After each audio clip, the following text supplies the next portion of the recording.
celebrating 17 years of possibility. Pilot Flying J and Halloran Hilton Hill present Anything is Possible. Today's guest, Bill Walker, Part 2. Bill Walker, thank you for being with me today. My pleasure. So, Eddie Arnold, you come to the United States, you come at the request of Jim Reeves, you jump through all the hoops that you have to get to America, background check, health check, you finally get to London, you get your musician's card, your green card, you're here, and then you're faced with the tragedy of Jim's tragic death. And you're here, you're offered your old job back, and you said, I've gone through all of this. God must want me in America. Amen. So you start taking anything you can get to pay the bills. Now, are you married at this point? Do you have children? Where are you in terms of your family? Well, I was divorced. You were divorced. And it was, my first wife died several years ago, and we've been married nearly 48 years. Wow. So I came a long way to meet Janine. She's a southern Mississippi girl. Mississippi folks are fantastic. Amen. So talk about where you are in your journey with God at that point. Well, at that point, I was a believer, a strong believer. I always believed that Jesus is the living Son of the living God. And I just believed that with all my heart, soul, mind, and strength. And I always traded on that, but I never had a church home. I thought I knew too much. I was so into music that fell slightly behind where I should have been with it. I used the power of prayer, but I didn't use the power of what it told me to do. And I was playing golf with a friend of mine, and he was a member of a Baptist church called Dalewood Baptist Church in Nashville. He said, look, tomorrow morning, this was Saturday, he said, tomorrow morning I'm going to be preaching. He said, I'm not a preacher, he said, but I'm going to be doing this. And I said, I'd love you to come along and listen. So I said, I don't need that. I'm a believer. I believe that Jesus is the living Son of the living God. And I said, I think that's all I need to know. And he said, no, you need to have a church home. So I said, all right, I'll come. Well, I went there and listened, and God dragged me back in. He said, you belong in here. So I joined the church. And then from then on I grew, and then I met Janine. And she was an active believer. And so she was at First Baptist Church, Nashville, and I moved to that when we got married in 1971. And I'm now a lifetime deacon in that church. Deacon Bill. Deacon Bill. Sounds like a great title for a song, right? But I realized how far behind I'd gotten. I didn't realize I was backsliding, but I was. I was placing music first before my faith. And that changed me. That one visit to that one church, God was just waiting to pounce on me, if I can use that word. That is actually, I have these, there's an example that I use when I teach and I share about the force you can't see. And I have these two neodymium magnets, super magnets. The two that I have are about 2 inches square, and they come in these cases, and they come with a warning.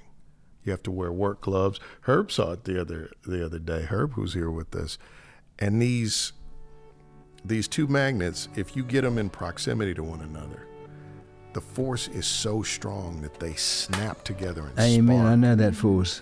And you can't break it, right? And it's something about when you get in proximity to God's love.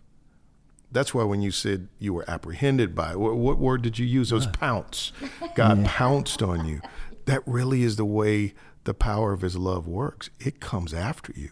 And it is an attractive force. But I knew when I first got baptized in a Church of Christ in Sydney, they baptized me, and when I came up out of the water, they were singing, "Out from the grave he arose with a mighty shout." Well, what's the next line? With the triumph over his That's right. And mighty triumph.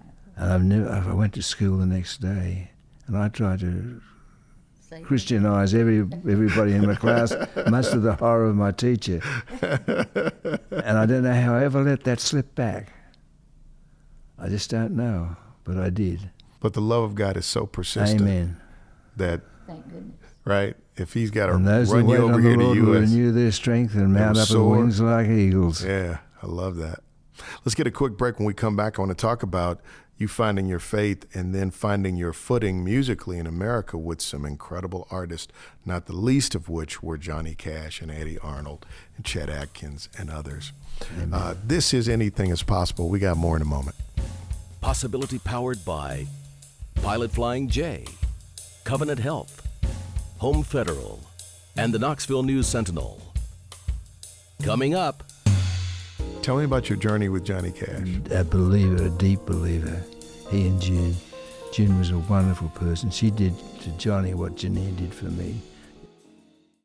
So your faith brought you to Nashville even before you knew it, and you meet this wonderful woman, Janine, who has a transformative effect on your life. But we don't want to miss the fact that she's a great singer too. A wonderful singer. Tell me about how she transformed your life. First, she auditioned for when Anita Kerr left the Singers. They were trying to find a soprano lead. And I actually met you on the road in Brockton, Massachusetts.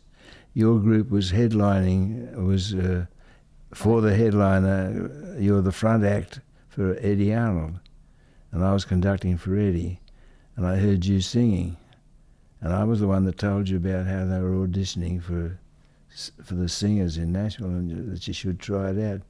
But I didn't know you had until I was doing an Al Hurt session, and who should be in the vocal group auditioning. And she got the job, and she sang with them for the next 30 years and did a very great job, because I always used the Anita Kerr singers before I met Janine. And she had a built-in job. Job security. Her love, though, transformed your life, because you said she would reel you in. Well, she was an active member of First Baptist Church, and that she'd only been there a year. And of course, but she grew up in the church. Her dad was a music minister in some church, and her mother was a wonderful organist. And they were in Ellisville, Mississippi, and Laurel, Mississippi, at First Baptist Church there. And so she had a pretty good grounding. Great grounding. And I had a pretty great grounding myself, because I was 2 or 3 years in Elwood Church of Christ, which was like a Southern Baptist church here. They had music, they had piano and voice and organs, and yeah. And they didn't just preach baptism; they preached the gospel. Powerful. So you're in Nashville now. You're rooted. You make your way to Nashville, and you meet some of the most incredible people, some of the most historic figures in the world of country music. We can start with Chet Atkins. Chet Atkins was a wonderful producer, a wonderful man, a great guitar player, and a very good producer, and a very good man to know. I was told that he was just a prince of a person by a guitarist from Australia by the name of Tommy Emmanuel. He introduced me to Tommy Emmanuel. Tommy is one of my friends. Well, Chet Atkins introduced me at backstage at the Opry House. One Saturday night, he introduced me. And I didn't get to talk to him much because he was performing. He's fantastic. He's a wonderful player. He's wonderful. Well, he said Chet helped a lot of people, that if he liked you, he would just look after you. Well, he looked after me too. Let's talk Eddie Arnold. Eddie Arnold, they tried to, what they were aiming at was capturing some of the urban market like we talked about earlier. And so they needed to upgrade the music a little more so that it would be more attractive. I hate to say that word upgrade, but that's virtually what it was. Expand, maybe. Expand, that might be better.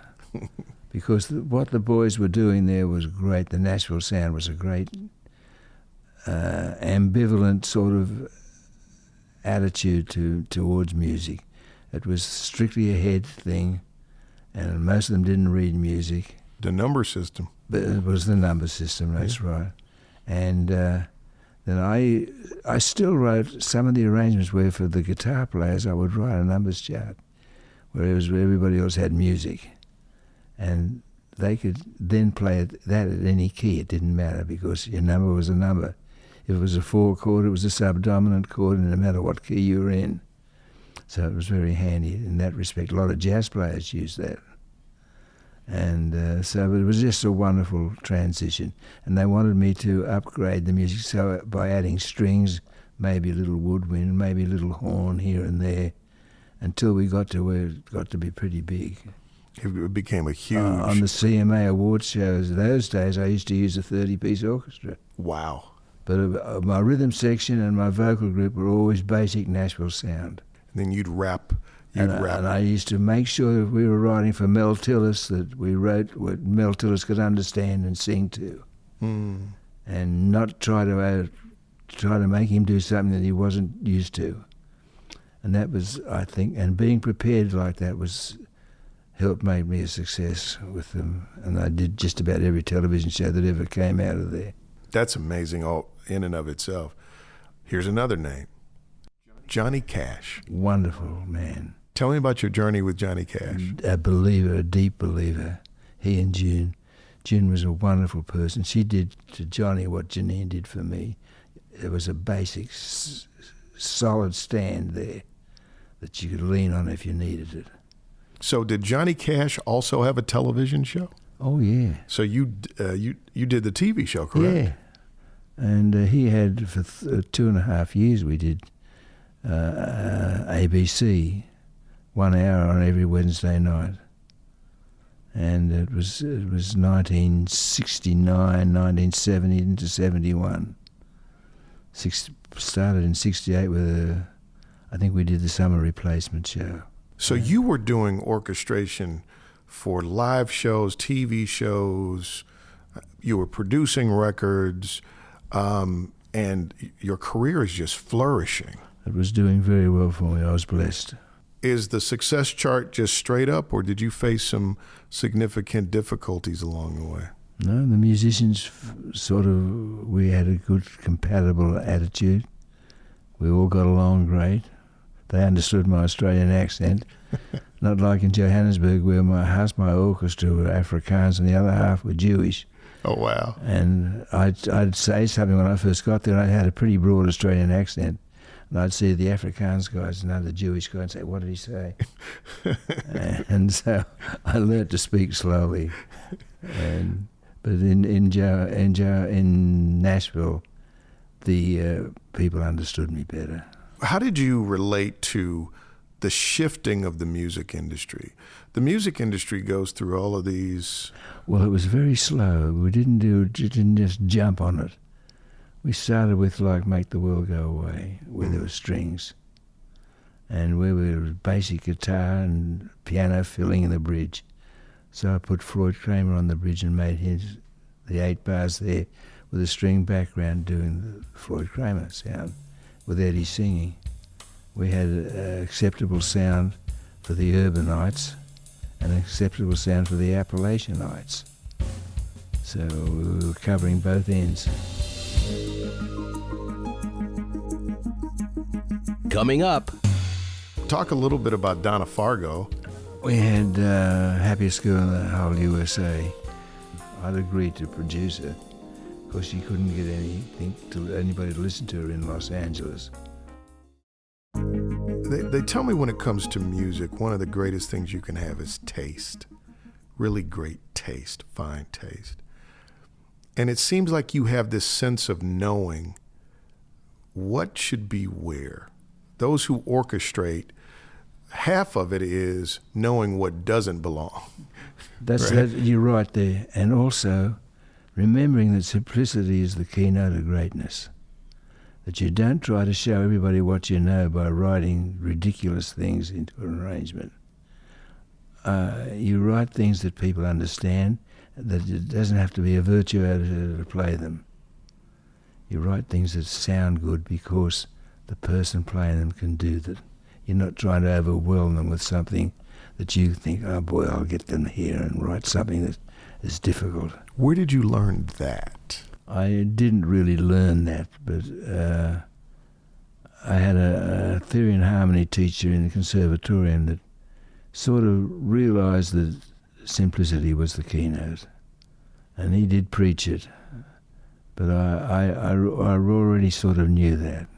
Something internally. Yeah. So when you would sit down in front of a piece, do you think it was a spiritual thing that you could sit down in front of something and go, close your eyes, and you could hear, okay, the strings need to do this, and the woodwinds need to do this, and I never thought of it brass. as a spiritual thing, but now that you mention it, it probably was. Because for those ideas, they come from somewhere, right? Yeah, that wasn't. I used to pray about it, because sometimes you'd get a writer's block, and you'd look at the thing and nothing's happening to you, and you'd sit there, and then I'd get in my car and run over the golf course and get on the practice tee, and here's a couple of buckets of balls. Then I'd come back and it'd be there. You said something just then that just kind of struck me, because I'm always fascinated with the process itself, right? You said you sit there and nothing's happening to you. You chew on that pencil. So when a great arrangement comes, something must happen to you. Well, an arrangement comes, whether it's great or not remains to be seen, but you can be pretty sure that if it comes that way, something's good about it. You said so much when you were talking about simplicity, because I've worked with so many musicians, and it seems like the more seasoned they are. I was working with a jazz group called Yellow Jackets in L.A., and the bass player is playing, and I mean, it was a super simple bass line that he was doing, and the more he played, the simpler it got. Listen. So we get to a break, and I go, I noticed you didn't play much. He said, yeah. That's it. That's it. That's the whole point. So I mean, I'm always very interested in process. You know, as we kind of get close to wrapping up, I may not be smart enough, and I may not have done enough homework to hit the real true highlights of a life and a career this long. But God has blessed you to be around at the time of this recording. My understanding is you're 91, the age my mother would have been, and the grace of God to have you here and alert, and still you can see it in your eyes, and I can definitely see in your eyes that you're in love with him, he's in love with you, and that you both are still in love with music. Amen. Which is a beautiful thing, and that you're in love with God. Talk a little bit about Donna Fargo. We had happiest girl in the whole USA. Donna came to my place, or our place, in Brentwood, and she brought a whole handful of songs, and I'd agreed to produce her because she couldn't get anybody to listen to her in Los Angeles. So we went through the songs, and we picked out Funny Face, and we picked out Happiest Girl, and several others. Then we went, she and I came back upstairs to you and her husband, and he didn't want me to do Happiest Girl. He said, that's a trivial number. I said, it's the best. What did I call it? Well, upbeat, I don't know. Anyway, I called it something, and I said, that's the best one of these that I've ever heard. So let's do it. And we did. And boom. And it went worldwide. So if you were saying, Halloran, make sure you do this, make sure you don't do that. Give me some of your wisdom. Well, I don't know if it's wisdom or not, but I know that I couldn't have succeeded without my faith. The faith has got stronger and stronger, and I just believe that we don't exist without God. And he created us, and he created the world. And his son Jesus went to the cross for us, and he was killed. He died. He came back on the third day, and ascended to heaven, and he's coming back again. And I just know that in my heart. I cannot not believe. And when I just look around at the things, the mountains, the stars, the sun, the skies, the alphabetical and the mathematical greatness of the sun rising every morning at the same time, and everything falling into place. Everything strengthens my desire, and I think that as long as I hold on to that, nothing can go wrong. Even if it feels like it's going wrong, it's probably just a little discipline that's happening. And I believe that. And then secondly, is your love for other people.